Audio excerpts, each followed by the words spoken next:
Hello friends, स्वागत करता हूं आप सबका मेरे इस YouTube channel let's learn English पर।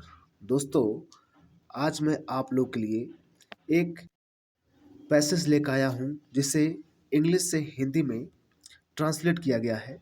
दोस्तों, हम लोग समझने की कोशिश करेंगे कि एक एक वर्ड मीनिंग का हिंदी अर्थ क्या है, उसमें ग्रामर का कौन सा रूल यूज किया गया है, किस सेंटेंस का है। ठीक है, तो दोस्तों, जिससे आप लोग समझेंगे कि ग्रामर का कौन सा यूज हुआ है, किस टेंस में ये वाक्य है, ये सब रूल मैं आप लोग को बताऊंगा। चलिए हम लोग स्टार्ट करते हैं। कहा जा रहा है, Kisa Gotami understood the second time that death is common to all. ध्यान दीजिएगा, किसा गौतमी एक नाम है, अंडरस्टूड लगा है, ये वर्ब का क्या है, सेकेंड फॉर्म है।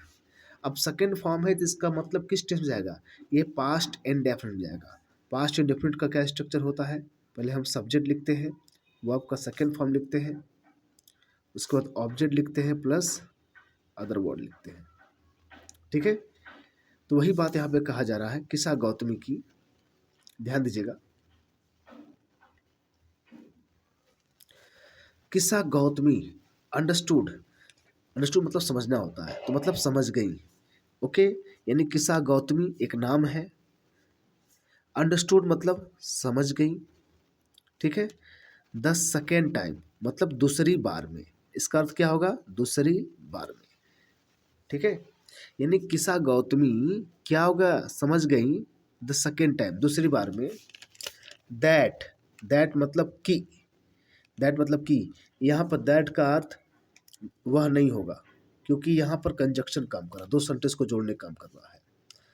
कि डेथ जो मृत्यु है, इज मतलब है, कॉमन कॉमन मतलब समान है। ठीक है, यानी कि मृत्यु इज मतलब है कॉमन, समान है। टू मतलब यहाँ पर के लिए या को, ऑल मतलब सबके, यानी सभी के लिए, यानी सभी के लिए क्या है, मृत्यु समान है। ओके, यानी सभी के लिए मृत्यु क्या है, समान है।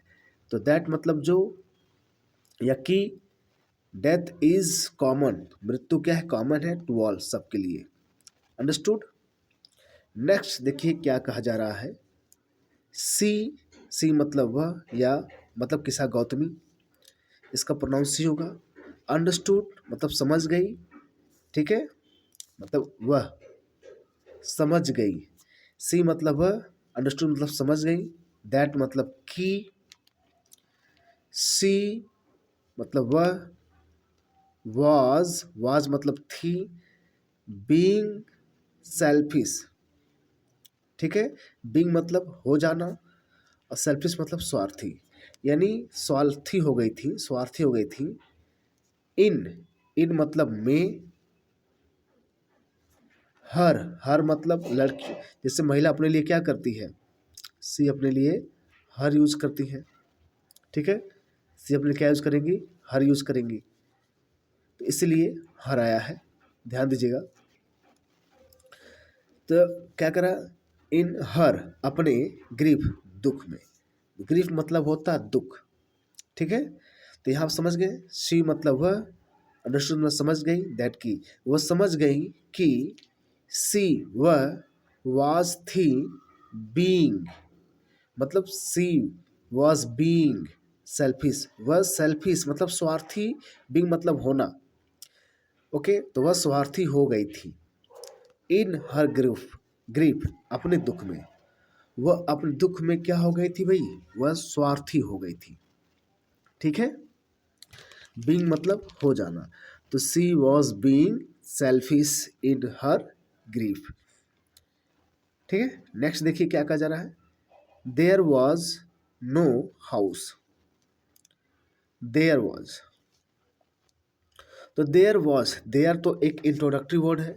ठीक है, इसका कोई अर्थ नहीं होता है, लेकिन सेंटेंस को या किसी चीज़ को प्रेजेंट करने के लिए होता है, दिखाने के लिए होता है। ठीक है, तो there was no house, was मतलब था, नो मतलब नहीं, हाउस मतलब घर, मतलब कोई घर नहीं था। मतलब ऐसा, देयर वॉज नो हाउस, ऐसा कोई घर नहीं था। इसका क्या अर्थ होगा? ऐसा कोई घर नहीं था। देयर वॉज नो हाउस, ऐसा कोई घर नहीं था। वेयर, वेयर मतलब जहाँ, यहाँ वेयर मतलब कहाँ नहीं हुआ, जहाँ, क्योंकि सेंटेंस को जोड़ने का काम कर रहा है। जहाँ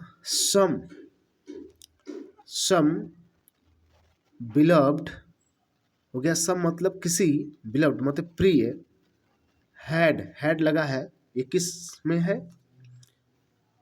पास्ट परफेक्ट टेंस में है। किस में है? पास्ट परफेक्ट टेंस में।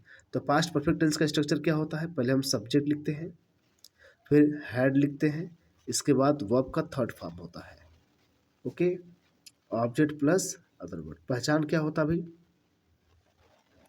चुका था, चुकी थी, चुके थे, या भाई या था, ये थी, ये थे, मतलब क्रिया पास्ट टेंस में हो चुकी है, ठीक है, पुरानी हो गई है। तो यानी वेयर, जहाँ सम बिलव्ड, जहाँ किसी प्रिय की, हैड नॉट डाइड मतलब नहीं, डाइड मतलब मरा हो या मृत्यु हुआ हो। मतलब वेयर, जहाँ सम बिलव्ड, जहाँ पर कोई भी प्रिय, had not beloved, had not died, had not died, जिसकी मृत्यु न हुई हो, यानी किसी प्रिय की मृत्यु न हुई हो, उन्हें ऐसा कोई घर नहीं मिला। Okay, there was no house. Yes, हाँ, दिस वॉज दैट, दिस मतलब यही, वॉज मतलब था, दैट वॉट, ठीक है, जो, यही था जो द बुद्धा मतलब बुद्ध, वांटेड चाहते थे, टू हर उसे, टू अंडरस्टैंड समझाना, जो उन्हें चाहते थे उसे समझाना। अब कहेंगे सर यहाँ पर अंडरस्टूड बार बार आते हैं, यहाँ पर अंडरस्टैंड क्यों आ गया है? आपको बता दूं, यहाँ टू के साथ वर्ब का फर्स्ट फॉर्म यूज होता है, क्योंकि ये इन्फिनेटिव है। क्या है? इन्फिनेटिव है, और इन्फिनेटिव जो होता है अपने साथ वर्ब का फर्स्ट फॉर्म लिखता है। इन्फिनेटिव मतलब होता है जो उद्देश्य प्रकट करे। तो बुद्ध का क्या उद्देश्य था? उसे समझाना, टू अंडरस्टैंड, ठीक है। बुद्ध का उद्देश्य क्या था? उसे समझाना, ठीक है, गेटिंग। तो यहां पर बात वही कही जा रही है, दिस वॉज दैट, यही वह था, दैट बुद्ध, जो बुद्ध वांटेड चाहते थे, टू हर उसे, अंडरस्टैंड समझाना।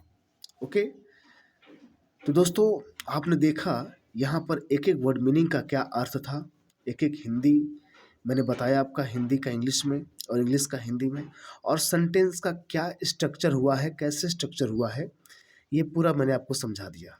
दोस्तों आशा करता हूँ आपको ये वीडियो अच्छा लगा होगा। यदि आपको अच्छा लगा है तो इस वीडियो को ज़रूर लाइक कीजिएगा, चैनल को जस्ट सब्सक्राइब करिएगा, ताकि आप ग्रामर के बारे में और जानकारी रख सकें, ठीक है।